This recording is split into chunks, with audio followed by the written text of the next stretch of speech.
The unexpected wore the skies above Viral Prime were always calm.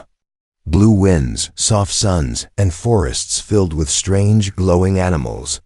The Virelian strong, tall, and proud alien hunters ruled these lands for thousands of cycles. They didn't use machines. They trusted claws, teeth, and skill. Their honor came from the hunt. Among them was Zilari, one of the best huntresses in her tribe. Her aim was sharp, her senses even sharper. She walked barefoot through the forest, her long tail swaying silently. Today, she was tracking a shadow panther, a deadly beast known to kill full-grown hunters in seconds. Suddenly, the ground shook. Boom. Boom. She crouched low behind a moss-covered tree, eyes narrowing. It wasn't the shadow panther. The sky above cracked open with loud thunder. But there were no clouds. A strange silver object tore through the atmosphere. It moved fast, too fast. It had fire at its back and lights on its belly. It roared over the trees and disappeared behind a conda. Zilari's heart beat faster. That was not a bird. That was not anything from Virell. Then came more. 3, 4, 5 of them. All flying machines, loud, unnatural, and terrifying. For the first time in her life, Zilari felt something cold run down her spine. In the nearby valley, her tribe gathered. Warriors gripped bone spears and poison-tipped arrows. Elder Hunter Jorvik shouted orders, "Stay hidden, watch them first. Do not strike unless they strike first." But it was already too late. The machines opened. From their bellies dropped strange creatures, humans. Smaller than Virelians, no tails, no claws. Covered in strange black armor. They held shiny weapons and strange blinking tools. One of the humans raised a device. A loud noise burst out like thunder, but sharper. A Virelian warrior fell instantly, not moving. The war had begun. Zilari stayed in the shadows. She leapt from tree to tree, watching. The humans moved like soldiers, not beasts. They checked every corner. They moved together, covered each other, and made no loud sounds. These were not mindless monsters. One human, though, moved differently. He was alone, no helm or shining. His clothes were dirty. He carried a simple rifle and a blade on his back. He wasn't scanning with tools or shouting commands. He was hunting. Zilari narrowed her eyes. She followed him from above, her body blending into the trees. He knelt beside broken plants. He sniffed the air. He touched the ground. Just like a Virelian, she whispered to herself, "Strange. This one is not like the others." Suddenly, a scream cut through the trees. A Virelian warrior had fallen into a trap. Ropes snapped. A sharp wooden spike came from the ground. It wasn't human tech. It was made from local wood, crude, clever. The same human stood nearby, watching. Silently, Zilari's breath caught. He was using their own jungle against them. For hours, she followed him. He took no prisoners, but he didn't kill for fun either. Only when cornered. Only when attacked. He even stopped once to help a small injured beast, a baby tree runner with a bleeding leg. He wrapped its wound, fed it something from a pouch, and let it go. What kind of warrior helps the weak? Zilari didn't understand. She watched him make a trap from vines. He climbed trees like he had lived here for cycles. He made no noise. His kills were clean, fast, and respectful. She had hunted all her life. But she had never seen anyone like this. Then, he looked up. Straight at her. Her heart skipped. He had known all along. The human gave a small nod. And walked away. That night, Zilari sat high on a cliff, overlooking the jungle. Smoke rose from her village. The machines had taken many of her people. But her eyes kept going back to that one human. Not the soldier. Not the killer. The hunter. A true one. She clenched her claws, confused and curious. Why is he here? She whispered. Down below, that same human lit a small fire, far from his group, alone. He looked up at the stars, then back down to his blade. He was ready for tomorrow. And so was she. The lone human. He wasn't chasing the kill. He was listening to the forest breathe. The other humans stomped, shouted, and fired their noisy weapons. But this one moved like a shadow. No sounds, no fear, just purpose. Zalari had never seen such silence in a warrior. Even among her own people, the quiet ones were rare. But this human, he made the trees accept him. She crouched high in the branches of a hanging vine tree, tail wrapped around for balance, golden eyes fixed on him. The jungle around them buzzed with danger-hidden beasts, enemy soldiers, and the thick tension of war, but he didn't flinch. Instead, he crouched beside a muddy stream. He dipped 2 fingers into the water and rubbed it between his palms. Then, he touched the dirt. He closed his eyes. He was reading the land. Zalari's eyes widened. He's not just surviving. He's learning. She thought that the human's name was Cole Riker, former Earth soldier. Now something different. Something more primal. After the military's invasion started, he had broken off from the main squad. Not because of disobedience, but because he didn't agree with their way. He hated the noise, the tech, the destruction. That wasn't hunting. That was just war. And Cole didn't want war anymore. He wanted something real. That day, he tracked a razorback boar, a 6-legged creature with armored skin and a bone-breaking charge. Most aliens feared it. Even Zalari would only hunt one with help. But Cole, he followed it alone. For hours, he didn't chase it. He didn't trap it. He understood it. He watched its patterns, its habits. He marked the trees it scratched. He even mimicked its call with a strange whistle through his fingers. Zalari had never seen anything like it. She followed from the trees, heart beating faster than during her own hunts. Her hands itched to grip a spear, but she stopped herself. This was his hunt. And he deserved to finish it. At sunset, Cole found the clearing. The razorback was drinking from a pool. Behind it, dense undergrowth. Escape would be easy, but Cole didn't move. He waited. Not for the best angle, but for the right moment. The razorback turned. Its side was exposed. Still, he didn't raise his rifle. He waited again. The creature blinked slowly, breathing deep. Then, it relaxed. Its ears folded. Its muscles softened. That was when Cole moved. One shot, straight through the eye. The beast dropped without a sound, clean, respectful. Zalari's jaw tightened. It was as if the forest itself approved. She followed him back to his small camp, barely more than a fire pit, and a sleeping mat made from plant fibers. He didn't use shelter. He didn't eat packaged food. He skinned the razorback with practiced hands, whispering something in his own language. A thank you. She tilted her head. Even Virelians gave thanks to worthy prey. As he roasted the meat slowly over the fire, he pulled out a small picture from his pouch. A photo, faded, 2 children, a woman and him smiling family. She stepped too close. A twig snapped beneath her foot. Cole spun, blade in hand, eyes narrowed. Come on out, he said in a calm, deep voice. I know you've been following me for hours. Zalari dropped from the tree, slow and careful. She didn't raise her claws. She stood tall, proud, but peaceful. You are not like the others, she said in perfect, practiced English. Cole blinked.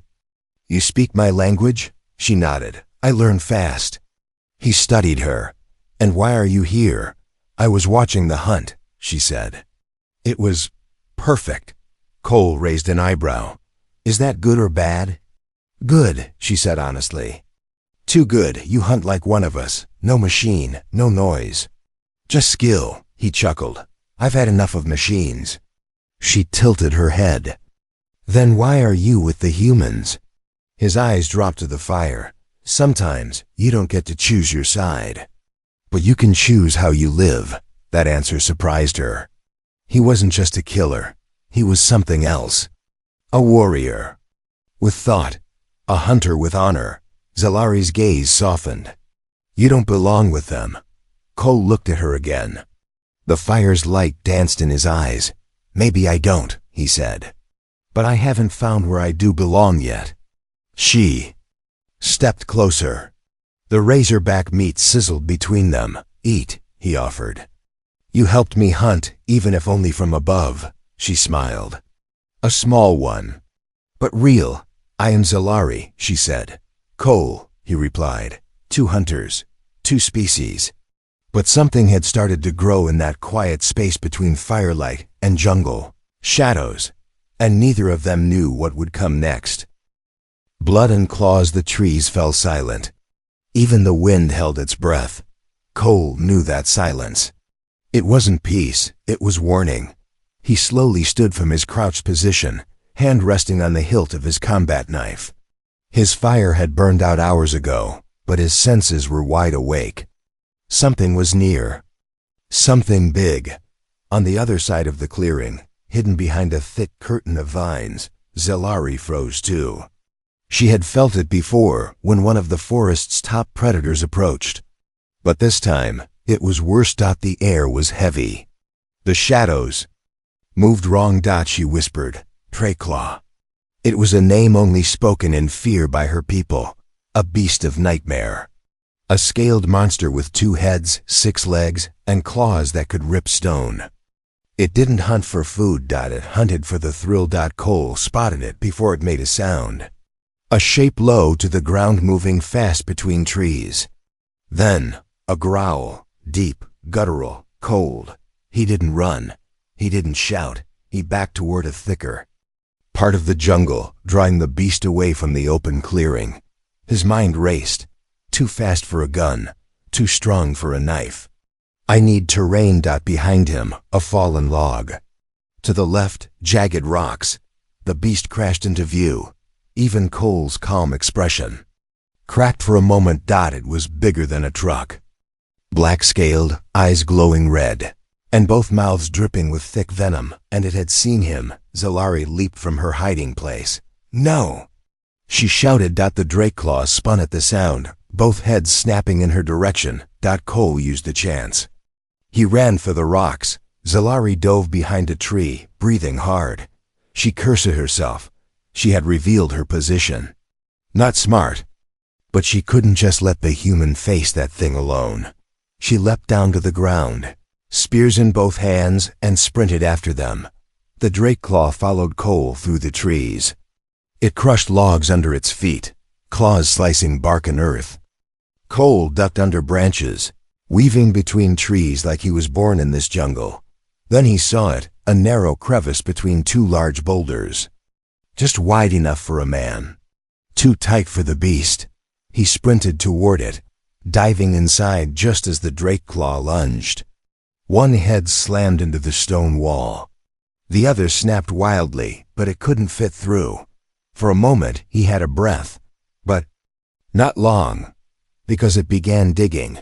Its claws tore at the earth, pulling chunks of rock and root. It was trying to widen the gap. Cole's eyes scanned the ground. Think fast. Then another sound. A sharp scream. Xelari. She had arrived. And she wasn't hiding. She stood tall on a fallen log just behind the beast. Hey, 2 head! She roared. The monster twisted both heads at once. Rage in every motion. Zalari jumped down, threw her first spear into one eye. It screamed, one head blinded, but not dead. Cole didn't waste time. He climbed onto the rocks, jumped on the beast's back from above, and plunged his knife into a weak spot between the scales. The beast bucked wildly, one head trying to throw Cole off, the other snapping at Zalari. But she was too fast. She moved like water, sliding under the beast's tail. Stabbing with her second spear into its gut, it let out a final deafening roar, and collapsed. The jungle was silent again, breathing hard. Cole rolled off its back and landed beside Zalari. They were both soaked in sweat and blood, some there. Almost the monsters. For a few seconds they just stood there, chest rising, Eyes locked. "You're insane," Cole said. Zalari gave a tired grin. "You should have run. You jumped in first." "I told you, you're not built for this world alone," he chuckled. "Guess not." She nodded toward the body. That was a kill worth singing about. Cole sat down against a tree. "You have songs for this kind of thing." "Many," she said. "We sing for those who face fear and win." Cole looked at her, eyes serious now. "Then tonight, sing for both of us." She gave a slow nod. "I will." Later, as they cleaned their weapons near a calm river, Zalari finally asked the question burning in her mind. "Why didn't you run?" Cole looked up at the stars. "Because I've run enough in my life. This time I stood." She didn't reply. She just watched him. A human who fought like a beast, who stayed like a warrior, who protected like a brother. And for the first time, she felt something odd. Respect? No, something deeper. The huntress watches. She had hunted the deadliest beasts of her world, yet now she hunted something stranger. Not to kill, but to understand. Zalari moved through the high branches like a whisper in the wind, her eyes fixed below. There, under the thick jungle canopy, the human walked alone again, just as before. But this time, she didn't hide out of fear. She watched because she couldn't stop herself. Every movement Cole made had purpose. His steps left no prints. His hands touched leaves like they were sacred. He wasn't just a visitor on Virel Prime anymore. He was becoming part of it. After the battle with the Drakeclaw, Cole had not returned to his own kind. The other humans were still somewhere in the mountains, dropping bombs and burning forests. But Cole had gone the opposite way, into the wild, into the unknown. And Zalari followed him. Not by order, not by duty, because something about him called to her. She had never seen a male Virelian or otherwise move with such control. Such quiet power. He didn't waste a breath. He didn't show off. He didn't even know he was being watched. That was what made it real. One morning, she saw him kneeling in front of a nest of flitwings, small flying creatures that hissed at anything near their eggs. But Cole didn't flinch. He whispered something she couldn't hear. Then, slowly, he placed 3 berries beside the nest and backed away. The flitwings calmed. She narrowed her eyes.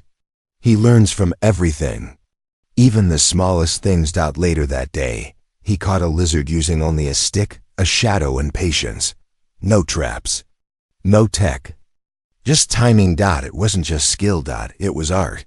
Back at her tribe's ruined village, no one believed her. "You followed the human?" An elder growled. "You risked your life for a meat-skinned outsider?" Another spat. Zalari didn't answer. She didn't need to. They hadn't seen what she saw. They hadn't watched a man walk alone into a world meant to kill him and win its respect. The next night, it rained. Hard. Cold drops fell like tiny stones from the sky. Cole took shelter under a twisted root, building a small fire with dry moss and bark he had collected earlier. His clothes were soaked, but he didn't seem to mind. Zalari crouched nearby, hidden in the trees. She should have left. Instead, she stepped into the clearing. Cole didn't move. "You again," he said calmly. She didn't smile, but her voice was softer. "You didn't see me all day." "I did," he said. "You're getting better at hiding." That surprised her. "You let me follow?" He gave a slow nod. "If someone watches me for this long without trying to kill me, I figure they're curious." She moved closer to the fire. He handed her a roasted root. "Food," she sniffed it, then ate. "Not bad. I've seen hunters," she said, chewing slowly. "Hundreds, but none like you." Cole leaned back. "I just do what I was trained to do." "No," she said. "Humans don't train like this. I've seen your kind. Guns, bombs, drones. You're different." He stared into the fire. "War ruined too many things. I don't want to fight that way anymore." "Then what are you doing here?" she asked. Cole looked up. Rain running down. his face, looking for a reason to stay. The fire cracked between them. Zalari studied his hands, scarred, rough, not from machines but from life. "Your hands are like mine," she whispered. "Not soft, not clean, but strong," Cole chuckled. "That's not the nicest compliment I've had, but I'll take it." She didn't laugh. Her eyes were serious. "In my world, that's the highest praise." Then suddenly a sound low. Growling. Nearby. Cole stood, knife drawn in one hand, fire stick in the other. Zalari crouched low, ears sharp. "Crawler beast," she said. "Big?" "Big enough." The bushes parted, 2 yellow eyes blinked through the darkness. Cole moved in front of Zalari. Without thinking, she blinked. He was protecting her. Again. She stepped beside him. Spear ready, but the beast turned and fled. No fight this time, just fear. Perhaps the forest had learned who was watching it now. When the danger passed, Cole sat back down. Wet, tired, but calm, Zalari didn't sit. She stood over the fire, looking at the man who had changed her view of warriors. "Cole," she said, voice low. "In our tribe, when we find a hunter like you, we do not ignore it." He looked up. "What do you mean?" She didn't answer, not yet. But in her chest something was growing. Not just curiosity, not just respect. Desire. The trial beast. No human had ever stood on the trial grounds. Not as a guest, not as a prisoner, and never as a challenger. But now, one did. Cole Riker stood at the center of a wide stone circle deep within the jungle, surrounded by ancient totems, carved with the stories of Virel's strongest hunters. Blood had been spilled here for centuries. Glorious noble blood. Today, the blood might be his. The tribe of Virel Prime had gathered in silence. Hundreds of tall, armored aliens stood on high roots and hanging ledges, watching from the shadows. All eyes were on the human. Some held spears. Others clutched charms for luck. All were waiting for the beast. And for Cole to die. But not Zalari. She stood on the highest rock, arms crossed, eyes sharp. This had been her idea. The night before, around a smoky fire, the clan leaders had cornered her.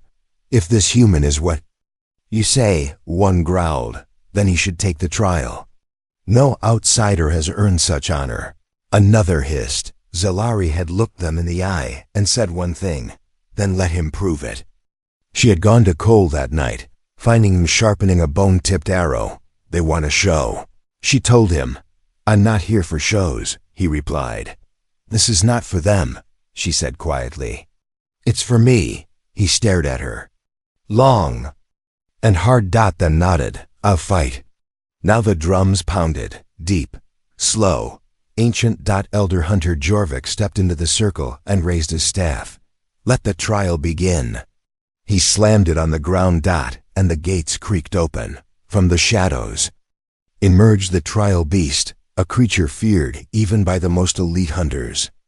Over 4 meters tall, its hide was plated with dark bone armor. 4 burning eyes glowed red.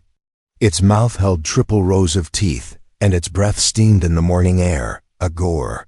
Neck, even the watchers gasped. It hadn't been summoned in generations. Cole's jaw tightened, but he did not flinch. The beast roared, a sound like cracking thunder and fire. Then it charged. Cole didn't wait. He threw a flare from his belt, blinding its forward eyes. As it roared again in confusion, he dove to the side, rolling behind one of the totems. A swipe of its claw shattered the stone where he stood just seconds before. Zalari watched from above. "Don't fight its strength," she whispered. "Use your mind like you always do." Cole led the beast on a chase through the circle. He dropped smoke pellets. He moved behind roots.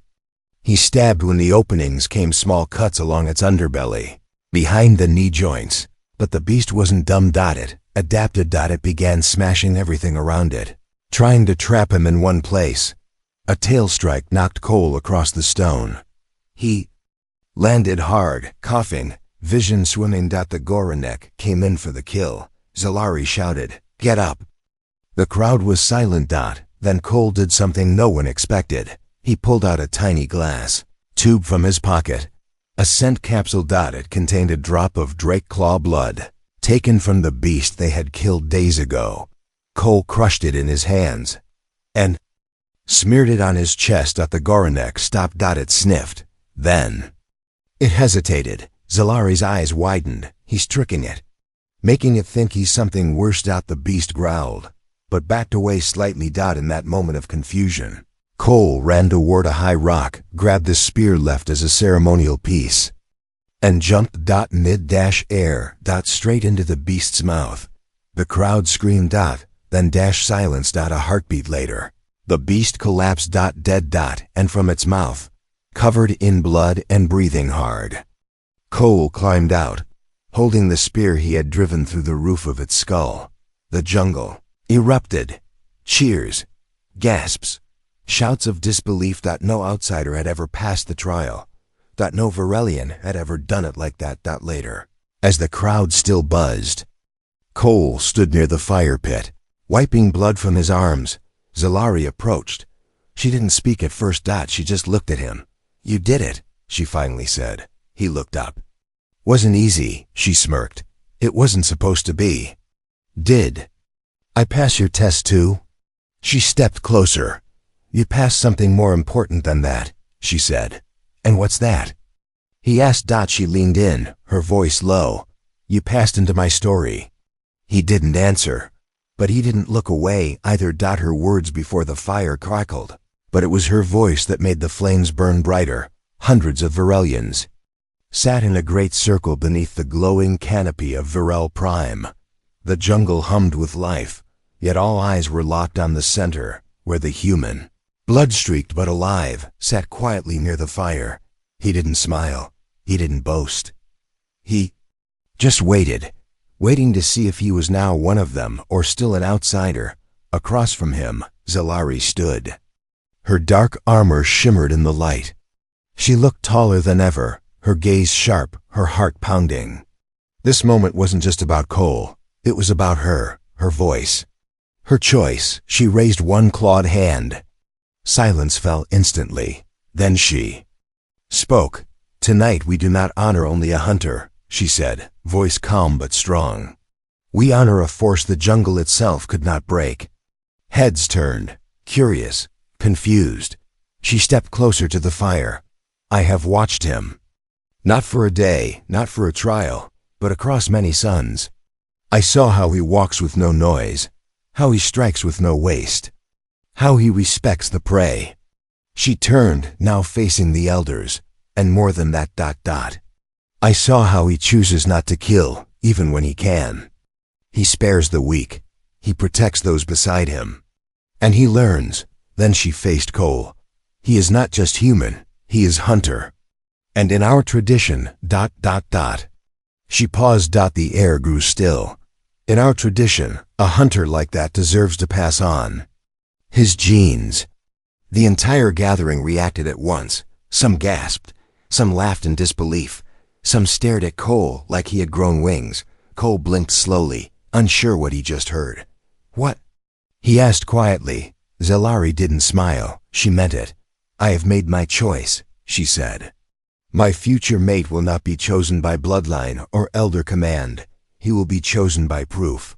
"You mean?" Cole started. "Yes," she said. "You want to?" "Yes," he went quiet.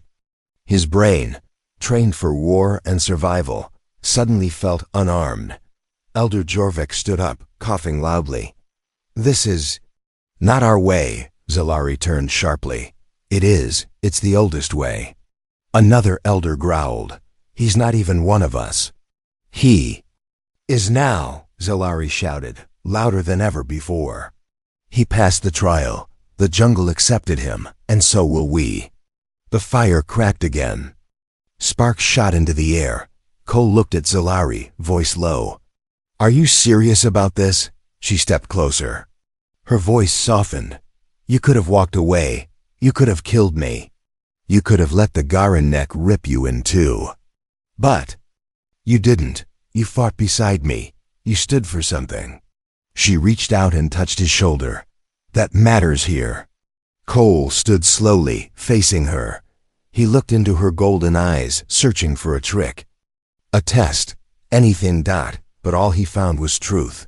"Where I come from," he said. "People don't choose mates like this." "Where I come from," she replied, "we don't ignore the ones worth choosing."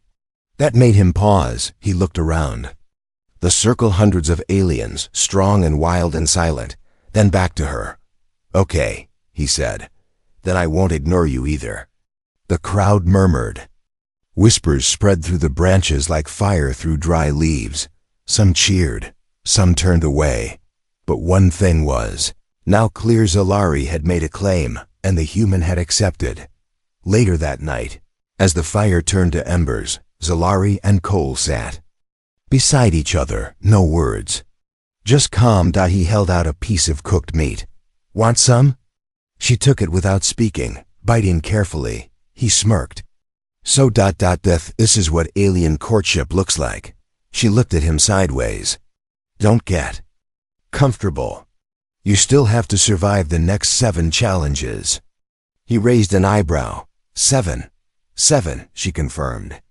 "Including meeting my mother," he groaned. "Why is that the scariest one?" She actually laughed, not loud, but real. Somewhere deep in the jungle, a creature roared, but neither of them moved. They weren't afraid anymore, because they had each other, and something was beginning. Something strong, something wild. The warrior's choice. A message came from the sky, but his answer was buried deep in the jungle. Cole Riker sat at the edge of a high cliff, the wind brushing through his short hair. In his hand was a small metal device, a communicator. It blinked. Slowly, blue, then red, then blue again. The message was clear: extraction in 2 days. Human voice had spoken through the device just minutes ago. "Sergeant Riker, this is command. We've been tracking your signal. You've survived longer than expected. Get to Point Theta. We'll bring you home. Home. The word felt empty. Behind him, the jungle stretched wide and wild. He had bled here. He had hunted here. And somewhere down below, Zalari was sharpening her spears by the fire, humming one of her tribe's ancient songs. He was no longer sure where home really was. 2 days passed like a storm. Zalari could feel the change in him. He moved slower, spoke less, looked at the stars more. And when he told her, finally, about the extraction, her tail stiffened. "You're leaving," she said quietly. "I don't know," he replied. She nodded, masking her face, but her silence said more than words. That night, the fire between them burned low. Cole stared into the flames while Zalari fixed the grip on her spear. "You're not like them," she said suddenly. "The humans?" "Yes," she said. "You're something else, something closer to us." Cole looked up. "Then why do I feel like I don't belong anywhere?" Zalari looked at him with sharp golden eyes. "Because you haven't chosen yet." He tilted his head. "Chosen what?" She stood up, walking to the cliff's edge, the same spot where he got the message. "You can go back to your world," she said. "To steel buildings, loud skies, war," she turned. "Or stay in ours, with roots, fire, and me." His throat tightened. "You don't make this easy." "It's not supposed to be," she said. The next morning, Cole woke before sunrise, packed his gear. Silently, carefully. He didn't wake her. He followed the map on the communicator, stepping deeper into the mountains. Birds called above him. The ground was wet, but his boots felt heavier than usual. Every step, it felt like he was walking away from something he didn't want to lose. Point Theta was an open clearing. High rocks, no trees, a perfect place for a ship to land. Cole stood in the center, staring up at the sky. His hand touched the communicator. "Riker here. I'm at the point. Ready for pickup." The voice on the other side replied, "Copy that. ETA 20 minutes. He waited. The wind howled, but in his mind her voice. "You haven't chosen yet." He closed his eyes. He saw her laugh by the fire. her hands pulling him out from the mud trap. Her fierce eyes during the beast hunt. The way she had stepped in front of him when the crawler beast came too close. The words she had said to her people. A hunter like that deserves to pass on his genes. He looked down at his hands, scarred, but steady. Then he crushed the communicator under his boot. Single stomp, crack, silence, no pickup, no going back. By the time the humans arrived in orbit, the signal was gone. They scanned the area, found a destroyed cum device, and no trace of the sergeant. Eventually, they marked him. Key body not recovered, but on Virel Prime, he was far from dead. Days later, in the jungle clearing, Zalari turned at the sound of soft footsteps behind her. She didn't smile, not yet. Back already? She asked. Cole dropped his pack beside the fire. I never left. She handed him a blade. Good, she said. We have a hunt tonight. He nodded. What's the target? She smirked. I thought we'd hunt together, for the future. That night, the stars above Virel Prime burned bright. A human sat beside an alien warrior, their hands close near the fire. No flags, no armies, no blood. Just a man who had once been lost and found something worth staying for.